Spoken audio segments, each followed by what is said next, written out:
참 예수님, 오늘은 12월 19일 대림시기의 마지막 주일입니다. 오늘 말씀의 초점부터 말씀을 드리겠습니다. 우리가 묵주기도를 바칠 때 환희에서부터 빛, 고통, 영광의 신비에 이르기까지 예수님이 주어로나 목적으로 등장을 하는데 그렇지 않은 유일한 단이 있습니다. 바로 환희신비 제2단이지요. 마리아께서 엘리사벳을 찾아보심을 묵상합시다. 오늘 독서와 복음 말씀은 이 두 여인의 만남에 초점이 맞추어져 있습니다. 그리고 제1독서인 미카 예언서 5장의 말씀은 그 배경을, 제2독서인 히브리서 10장의 말씀은 그 의미를 밝혀줍니다. 마리아의 방문을 하나의 사건으로 정도가 아니라 신비로 바라봐야 할 이유가 있습니다.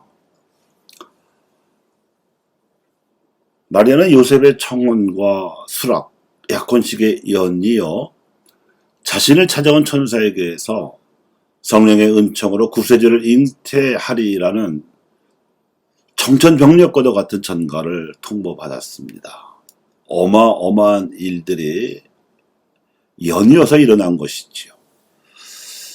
아직 정식으로 혼인하기도 전에 아기를 임신하게 된 그가 가장 먼저 머리에 떠올린 사람은 사촌언니 엘리사벳이었습니다. 아이를 낳지 못하는 여자라고 알려졌던 그 언니가 아기를 가진 지 벌써 6달이나 되었다고 천사가 알려주었으니 확인하고 싶었기 때문이기도 하고 곧 해산하게 되면 도우미가 필요할 것이라는 생각도 들었겠지만 혼전 임신이라는 이 놀라운 소식을 도저히 부모님이나 약혼자 요셉에게 알릴 자신이 없었기 때문이기도 했을 것입니다. 무슨 말로 알리겠습니까? 그래서 마리아는 서둘러 길을 떠나 유다 산악 지방에 살던 엘리사벳에게로 찾아갔던 겁니다. 그런데 엘리사벳은 마리아를 맞이하면서 놀라지 않았습니다. 놀라지 않았다는 게 우리를 놀라게 하지요. 성령께서 천사를 시켜 알려주셨기 때문에 그런 놀라움보다는 부러움과 기쁨으로 마리아에게 이렇게 인사했습니다. 당신은 여인들 가운데에서 가장 복되시며 당신 태중의 아기도 복되십니다.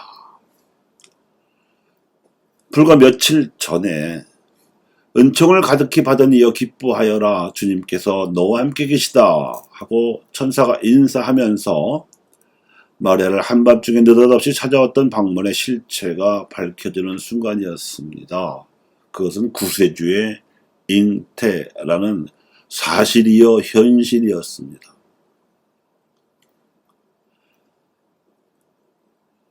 엘리사벳도 늙도록 아이를 낳지 못하다가 남편 스가랴가 어느 날 성전에서 제사를 드리던 중에 천사의 방문을 받고 하느님께서 아이를 낳게 해주시리라는 뜻밖의 전가를 받은 후 임신한 지 6달이 된 처지였습니다.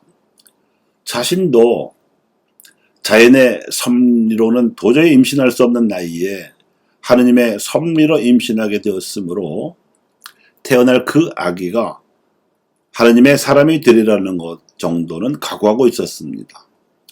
그러니 세상에 오시기로 된 메시아께서 자신보다 더 특별한 방법, 즉 동정의 몸이라 하더라도 성령의 기운으로 오심에 대해서도 받아들일 수 있을 만큼 엘리사벳의 믿음이 두드러졌습니다. 이렇게 두드러진 믿음을 가진 경우는 엘리사벳뿐만이 아니었음을 미카 예언자가 알려주고 있습니다.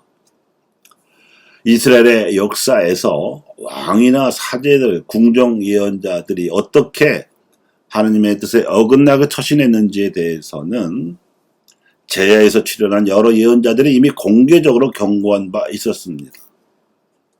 하지만 미카를 비롯한 많은 예언자들은 그런 거짓 목자들과는 달리 하느님을 겸손하게 섬기며 살아온 이름 없는 아나빔들과 영적으로 통공하며 하느님께서 보내주실 메시아를 예고한 바 있었습니다.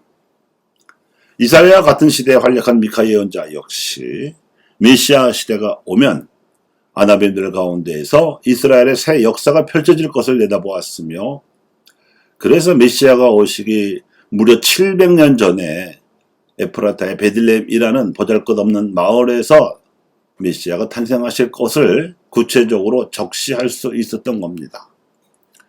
엘리사벳이나 그의 남편 스가랴, 마리아는 물론 그 약혼자인 요셉, 또 마리아의 부모인 요아킴과 안나 등은 모두 미카와 같은 예언자들이 전해준 하느님의 말씀을 굳게 믿고 수백 년 동안이나 한결같이 메시아를 기다려오던 아나빔들이었습니다. 그들의 믿음이 아니었다면 메시아는 세상에 오실 수 없었습니다. 엘리사벳이 마리아에게 건넨 축복의 인사말은 히브리서 10장에서 그 이유가 밝혀집니다. 마리아께서 잉태하신 아기는 하느님께서 아브라함과 모세를 통해 이스라엘의 약속과 축복을 주셨음에도 불구하고 거짓 목자들로 말미암아 뒤틀려온 역사를 바로잡으실 뿐이고, 더 나아가서는 이스라엘 민족뿐만 아니라 온 인류를 구원하실 구세주가 되실 분이기 때문에 구세주의 어머니가 되실 마리아께서는 여인 중에 복되신 분이라는 것입니다. 번제물이나 속죄제물 따위로가 아니라 당신 자신을 하느님께 바치시는 단 한 번의 제사로서 인류가 하느님께 나아가는 길을 열어서 인류를 거룩하게 하실 분이시기도 때문이기도 합니다. 이 점에 주목해서 일생을 살아간 인물이 있습니다. 그가 바로 샤를르드 후꼬 신부입니다. 젊은 시절에는 출세를 지향하면서 몹시 방황하던 샤를르드 후꼬는 뒤늦게 복음을 깨닫고 회개한 후에 이 방문의 신비에 주목하여 일생을 낮은 자리에서 가난하게 살았습니다. 그가 주목했던 바는 그때 마리아께서 헐몸으로 엘리사벳을 방문하신 것이 아니라 이미 태중에 아기 예수님을 모시고 갔다는 점이었습니다. 그처럼 후꼬는 예수님을 알리기보다 예수님을 모시고 살기를 원했습니다. 그래서 자신이 아니라 다른 사람들이 자신을 알아보기보다 예수님을 알아보게 되기를 원했습니다. 방문과 만남의 초점이 누가 누구를 만나는가 하는 인간관계에 있지 않고 그 관계가 모시고 있는 분에 대한 것이라고 후꼬는 굳게 믿었습니다. 우리도 무수히 많은 이들을 만나며 살아갑니다. 모든 일이 만남에서 비롯되지요. 그런데 인간관계도 만남도 천차만별입니다. 지금은 시성을 앞두고 있는 복자 후꼬 신부의 깨달음은 성탄을 기다리고 있는 우리에게도 하나의 빛입니다. 우리가 이루고 있는 인간관계의 내용과 일상적으로 하고 있는 만남의 질에 대해서 눈을 돌리게 해주기 때문입니다. 우리가 하고 있는 일이나 우리가 입으로 하는 말이나 우리가 전하는 글 이전에 우리네 삶이 예수님을 모시고 있는지에 대해 성찰하도록 이끌기 때문입니다. 이러한 성찰이 귀한 이유는 이미 예수님을 구세주로 믿고 있는 모든 그리스도인들이 그분을 모시고 살고 있다는 이 엄연한 사실을 깨닫게 된다면 지금보다 훨씬 더 많은 것들이 달라질 것이기 때문입니다.